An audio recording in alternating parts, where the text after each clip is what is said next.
Okay, so picture this scene for a second. Harry walks into a London courtroom with 6 co-claimants standing beside him. Elton John, Elizabeth Hurley, Sadie Frost, Baroness Doreen Lawrence, and 2 other names. And together they take on the Daily Mail's publisher over a whole string of stories going back 20 years.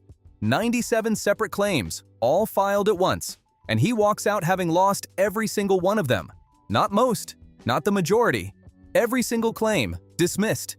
Yikes! The Daily Mail are pursuing Prince Harry for unlimited legal costs, and they're looking for $13.3 million from the claimants up front. And that is just the beginning. That number alone should genuinely stop you in your tracks for a second, because it's not the kind of statistic you see very often in a case this high profile. But stick with me here, because the real story isn't even the verdict itself. It's how this whole thing fell apart, what happened in the days right after, and who's now refusing to even put their name on the same piece of paper as Harry. Trust me, that part is where things get properly wild. Here's the part that gets buried in most of the coverage. And honestly, it's the part that should be the headline. The judge had basically told them this exact outcome was coming before the trial even properly started. Mr. Justice Nicklin had already warned that the case shouldn't be anywhere near his courtroom. The main witness had flipped his own testimony mid-trial, and the judge had put it plainly on record. Suspicion isn't evidence, no matter how understandable that suspicion feels. They went ahead anyway. As one word, just cost Prince Harry $67 million. And by the way, it's $67 million he don't have, because the money is running out. You know what actually sank this thing, though? It wasn't a stack of documents or some smoking gun email. It was a woman on the witness stand who used to be Harry's friend. Charlotte Griffiths is now a senior editor at the Mail on Sunday. But 20 years ago, she was a young journalist who knew Harry personally. Under questioning, Harry's version was clean and simple. He found out she was press, cut things off, end of story. Classic young royal protecting himself. Then Griffiths took the stand, and her version was a completely different shape. Insolence and failure to take accountability, failure to understand how he fits in with the world and how his actions impact others. I think it's childlike. She described a real friendship, not brief, not one-sided. There was even a nickname involved. And in her telling, it wasn't Harry who ended things at all. It was her, under oath, about the exact story he'd just told the court himself. Can you imagine actually sitting in that room, watching your own version of events get quietly taken apart by someone you used to be genuinely close to, in front of a judge, on the record? Because that's basically exactly what happened here. And by every account, his credibility never really recovered after that specific exchange. He's a sad lad, isn't he? He's absorbed, I think, probably from his wife, this intolerable self-righteousness. It's the kind of moment that doesn't need to be shouted about to land hard. It just sits there in the transcript, doing its own quiet damage. Then it happened again. Different topic entirely. Harry told the court he'd never attended a certain festival. Opposing counsel opened a book, his own book, Spare, where he'd written about being at that exact festival. Sit with that for a second, because it's genuinely one of those details that sounds made up when you first hear it. His own memoir, the one he chose to write, chose to publish, chose to sell in dozens of countries, was used against his own sworn testimony in the very same trial. 2 separate moments, 2 separate contradictions, neither one some vague internet rumor, one a named witness under oath, one his own printed words with his own name on the cover. Every single claim, but some of the criticisms are quite devastating. 97 claims against the Daily Mail, all of them dismissed. Normally, it's like a parking ticket. Normally, you'll get done for something, but every single claim was thrown out. That's unusual, isn't it? By the time the judgment actually landed, and we're talking a document running to roughly 400 pages, which is genuinely a lot of reading even for the lawyers involved, the 97 claim wipeout wasn't really a mystery anymore. The evidence just wasn't there, and every single time it came down to Harry's word against someone else's, his word lost. And here's a thought worth sitting with for a second, before we get to what happened next. Most of us, if we lost a case this badly, this publicly, would probably want to crawl into a hole for a month. Even if you truly believed you were right, the smart move after a defeat this comprehensive is usually to say almost nothing and let your lawyers do the talking. Now, most people in that position go quiet for a while. Lick your wounds. Let your lawyers handle the aftermath. maybe issue one careful sentence. That's not what happened here. 32 were materially different than the case when it was first advanced. So things were changing. There was an argument put forward, an allegation put forward, a claim put forward. And as that developed, and once it reaches court, 32 arguments had changed. They were just completely different. And 24 of the articles and the arguments, the allegations were without proper evidence, according to the judge. Harry and Baroness Lawrence put out a joint statement calling the ruling a complete and utter whitewash. And here's the detail that actually matters. This wasn't some heat-of-the-moment thing shouted on the courthouse steps. It was reportedly drafted the day before the ruling even went public. Prepared, edited, cleared, ready to fire the moment the verdict landed. There were 7 claimants total in this case. Only 2 names went on that statement. The other 5 stayed silent. And the one absence everybody immediately clocked was Elton John. Think about that for a second, because Elton's been through British courts before, more than once. So none of this is exactly unfamiliar territory for him. He knows exactly what a costs hearing looks like from the inside. He knows what the weeks after a major loss actually feel like, and he knows exactly what a judge tends to do when the losing side turns around and publicly calls them dishonest. He read that statement, and he didn't put his name anywhere near it. Ruling, it's over 400 pages and is blistering.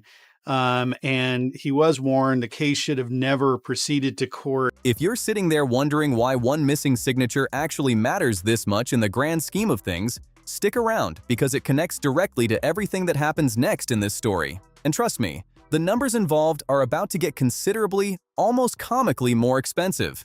The Mail's publisher wanted every single pound back, and they didn't ask for it the easy way. They filed for what's called indemnity costs, the harsher standard in English law, the one that flips the burden fully onto the losing side and can push the bill north of £50 million. Under the relevant civil procedure rules, judges deciding costs can actually weigh in on how the losing party behaved throughout the whole process. Not simply that they lost, but the manner in which they lost, and crucially, what they said and did in the immediate aftermath of that loss. Part of the trial. It related to Charlotte Griffiths, who's a good friend of mine. She's the editor-at-large of the Mail on Sunday. You know her well. And she went into court, and it was the position of the claimants and of Harry that he discovered that Charlotte Griffiths, at the time, a couple of decades ago, was a journalist and cut off contact with her. Harry lost on a Tuesday. Within hours, he was calling the ruling a whitewash. The costs hearing got scheduled for the end of July, decided by, you guessed it, the same judge he'd just publicly accused of dishonesty. And think about how that actually plays out in a real courtroom for a second. You've just lost a major case. The judge who ruled against you is the same judge who now decides how much you owe the other side. And in that exact window, you go public calling his ruling a whitewash. That's not just bad optics. That's arguably the single worst possible thing you could say right before he sits down to decide your bill. 2 lawyers, interviewed completely separately, landed on almost the exact same read. One called it intemperate. The other, watching from California, called it insolent. Neither one had any reason to coordinate their answer. They just both saw the same obvious problem. You don't attack the person who's about to decide what you owe them. That's not strategy. That's what happens when emotion completely overrides advice. Harry's position is, I didn't know who she was, found out she was a journalist, cut her off. Charlotte Griffiths then goes on to tell the court that it was she that cut off the prince following their various exchanges. And there's actual, real precedent here worth knowing about, because it's not just theoretical. This exact scenario has genuinely played out before in a different case entirely. A civil litigant in England once accused a court officer of dishonesty and ended up hit with an indemnity costs order worth roughly £80,000 just for that specific accusation. Different case, different context. Harry's comment came after the ruling rather than during the trial itself. But whether the judge factors his statement into the July decision is still an open question. What it definitely isn't is helpful to his position at all. Here's where the money math gets properly uncomfortable. The claimants had reportedly taken out insurance in the range of £15 to £20 million against exactly this kind of loss. If costs actually land at $50 million, that coverage evaporates the moment the real number gets called, and insurers aren't obligated to pay out no matter what. Just discredits him as a person and him as a as a character, as a human being, as to what he's trying to achieve from all of this.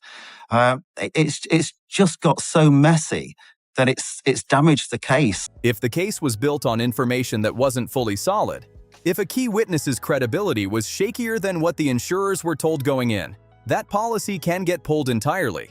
That question is very much alive right now, from what's been reported. Then there's the part that's reportedly keeping Harry's lawyers up at night specifically: joint liability.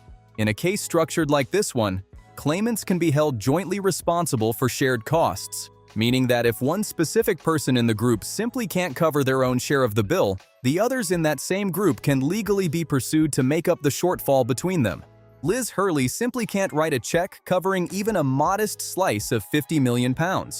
Neither, realistically, can Sadie Frost. Harry said that he'd never been to a festival, I think it was, and the council, working on behalf of the Daily Mail, said, well, you wrote about going to a festival in your book Spare. Baroness Lawrence was reportedly told directly by Harry's own team at some earlier point that her costs would be fully covered regardless of outcome, which leaves exactly two names actually capable of settling a bill this size: Elton John and Harry himself.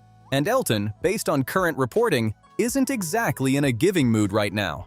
"Not your ATM" is reportedly the phrase that came back when Harry asked. One man who's already been through the British legal system telling another man, quite bluntly, that this bill is his own to pay. So at this point you'd think, okay, damage done, time to lay low and let the lawyers sort out the money. That is not what happened. Instead, right in the absolute middle of all this, the verdict, the whitewash statement, a genuinely enormous costs hearing sitting on the calendar, Harry got on a plane to London to go see his father. Main witness had done a 180-degree turn.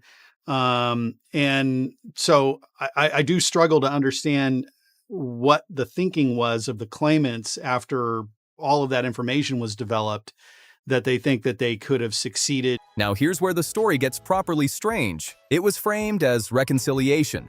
Charles agreed to the meeting. Meghan stayed back in California. Archie and Lilibet came along. Coverage described it as emotional. An aging father, a son reaching out. Exactly the kind of moment a badly strained family doesn't often get offered twice. Both the palace and Harry's own team briefed it as a real meaningful step forward. And then, while that story was still being written up in real time, Harry's team was simultaneously briefing something completely different to the Daily Mirror. So I just want to read you out this reporting from Dan Wakeford and his Celebrity Intelligence. It's interesting, of course, because for such a long time, as you know, he was very much Team Harry and Meghan. But now he writes, 2 weeks from now, Mr. Justice Nicklin sits down again, this time to decide who pays for the most expensive privacy trial in British legal history. And the man he's deciding it for is the same one who just called his verdict a whitewash. Harry himself reportedly told the Mirror that the security fight is still very much alive, that he intends to keep pushing the UK government over taxpayer-funded protection, that he'd submitted a report from his own private security firm claiming he's a terror target, that his family faces ongoing risk purely, as he apparently put it, by virtue of the circumstances of his birth. Read that phrase back. That's a claim on the state, made in the exact same breath as a claim on his family, both funneled through the press, both landing during a trip that was supposedly meant to be private and personal.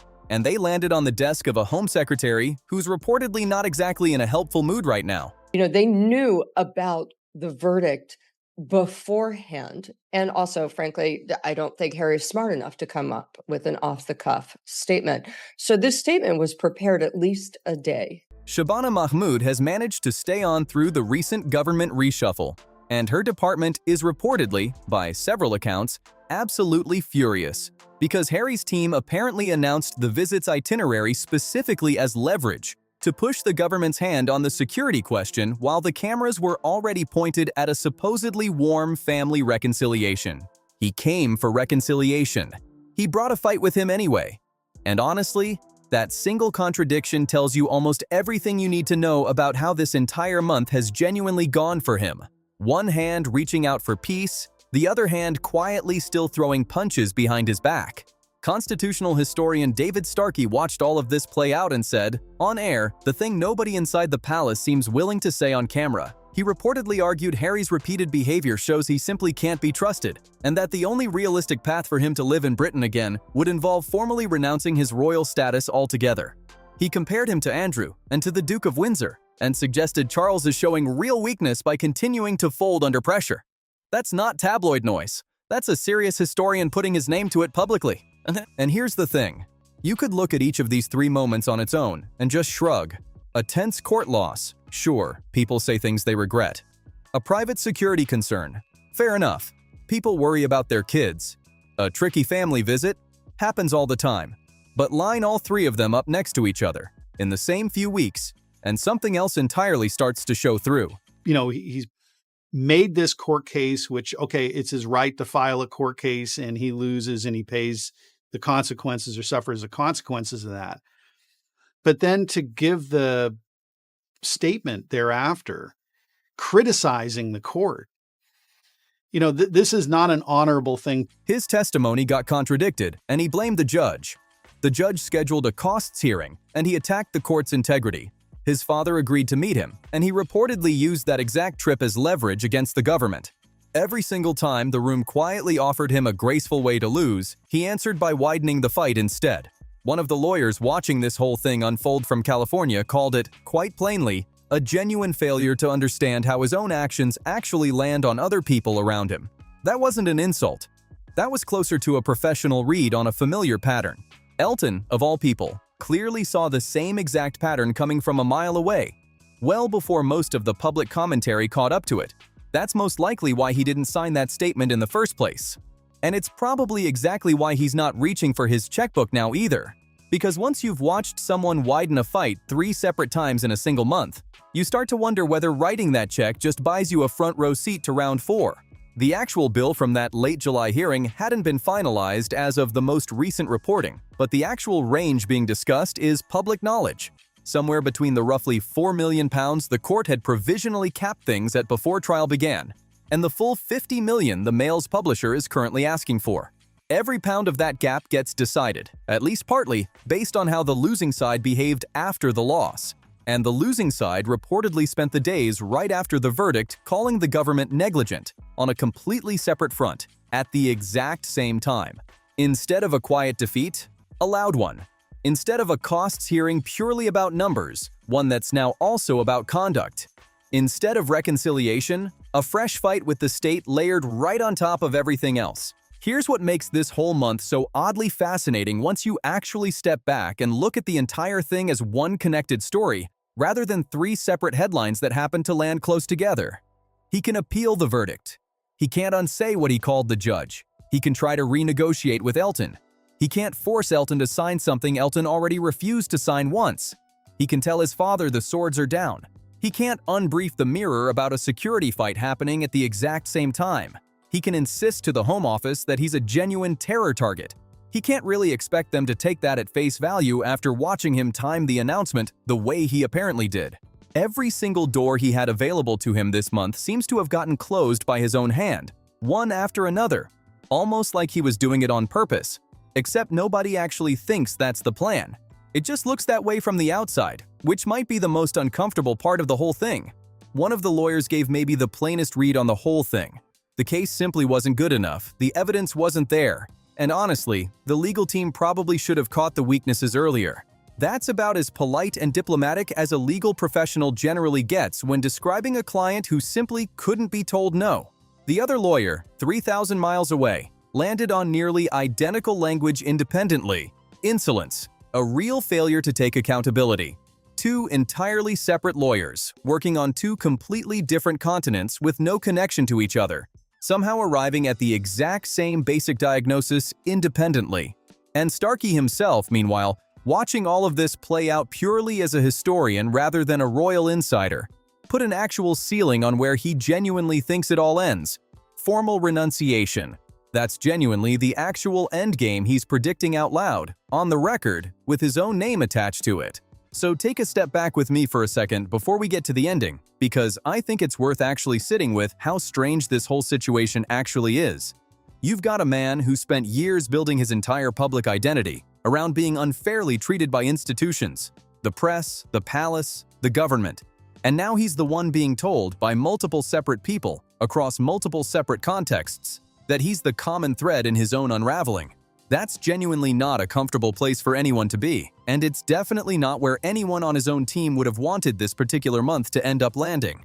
So here's where this whole thing actually sits right now. The verdict's done and settled. The costs hearing is still ahead. The security fight with the government is very much alive. And the one man who could realistically write a check big enough to make the money problem disappear is, based on reporting, watching from somewhere in the south of France and telling Harry, in no uncertain terms, that he's not an ATM.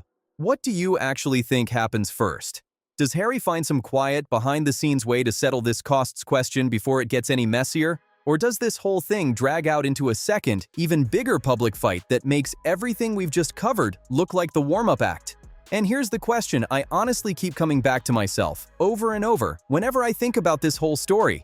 When Elton refused to sign that statement, right at the very start of all this, what do you think he already understood about how this whole thing was going to play out that Harry apparently didn't see coming at all?